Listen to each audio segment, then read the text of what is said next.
താങ്കളുടെ 2 പുസ്തകങ്ങൾ വന്നിട്ടുണ്ട്.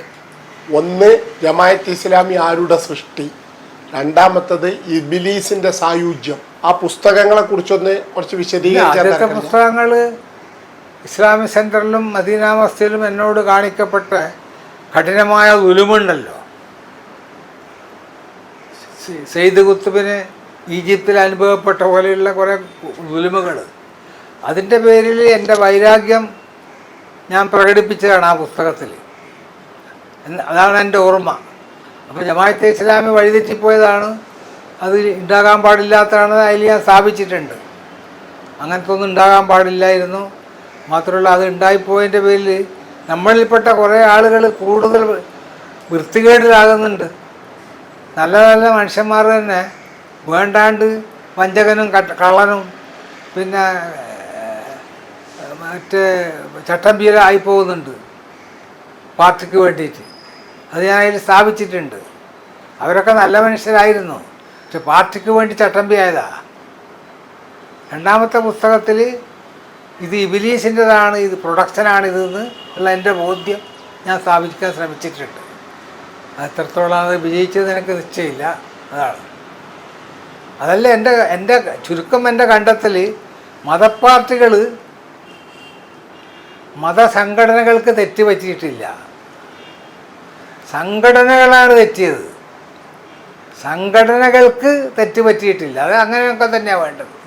അതിപ്പം കോൺഗ്രസും BJP നമ്മൾ കാണുന്നുണ്ടല്ലോ. ആ സംഘടന അങ്ങനെയൊക്കെ വേണം.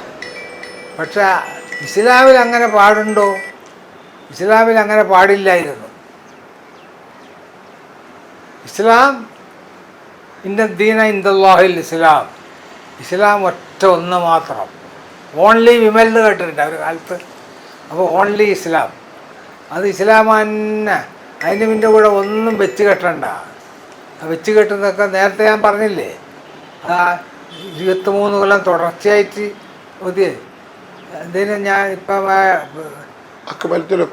സൂറത്തുൽ ഹാജ അല്ല അല്ല ഇത് കുത്തുബത്തുൽ ഹാജ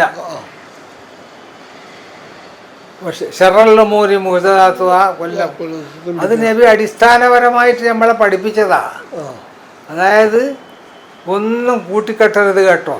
അത് എത്രത്തോളം എന്ന് പറഞ്ഞാൽ നാളെ മഹ്ശറിൽ ഇതില്ലേ കൗസർ തടാകം, അതിൻ്റെ വരമ്പിൽ നബി ഇരിപ്പുണ്ടാവും. കോടാനകോടി അനുയായികൾ ഇങ്ങനെ വന്നിട്ട് കൗസറിൽ നിന്ന് അവിടെ കൂട്ടിയിട്ടിരിക്കുന്ന പാനപാത്രം എടുത്തിട്ട് വെള്ളം കുടിക്കുന്നുണ്ടാവും. അങ്ങനെ കുടിച്ചുകൊണ്ടേയിരിക്കുമ്പോൾ ഒരു വലിയ സ്ക്രീൻ വീഴ്ത്തപ്പെടും. അപ്പോൾ നബിയുടെ കുറേ അനുയായികളെ സ്ക്രീനിൻ്റെ അപ്പുറമായി പോകും. അപ്പോൾ നബി നിലവിളിക്കും, അല്ലാ അവരൊക്കെ എൻ്റെ ഉമ്മത്തുകളാണ്, ഇതെന്താ നീ കട്ടണിട്ട് കളഞ്ഞല്ലോ. അപ്പോൾ അല്ല പറഞ്ഞ് നിൻ്റെ അനുയായികൾ തന്നെയാണ്, പക്ഷെ നീ ഇങ്ങനെ പോകുന്നതിന് ശേഷം അവരെന്തൊക്കെയാണ് കൂട്ടിക്കെട്ടിയത് നീ വല്ലതും അറിയോ? ഇല്ല, അറിയില്ല. എന്നാൽ കുറേ കൂട്ടിക്കെട്ടിയിട്ടുണ്ട്, അവർക്ക് ഈ വെള്ളം മാറാമാണ്, ഈ കൗസറിലെ വെള്ളം അവർ കുടിക്കാൻ പാടില്ല. അപ്പോൾ നബിയും പറയും, കൂട്ടിക്കെട്ടിയവർ ദൂരപ്പോ, കൂട്ടിക്കെട്ടിയവർ ദൂരപ്പോ, കൂട്ടിക്കെട്ടിയവർ ദൂരപ്പോ. പുല്ല് മുഹൂർത്തത്തിന് ബിദ്അ, പുല്ല് ബിദ്അത്തിന് വലാല, പുല്ല് വലാലത്തിന് ഫിന്നാർ. അപ്പോൾ അവരെ ഫിന്നാറിലേക്ക് നബിയും ആട്ടിപ്പായിക്കും. അതാണ് ഉണ്ടാവുക. അപ്പോൾ അത് ഉണ്ടാകരുതായിരുന്നു.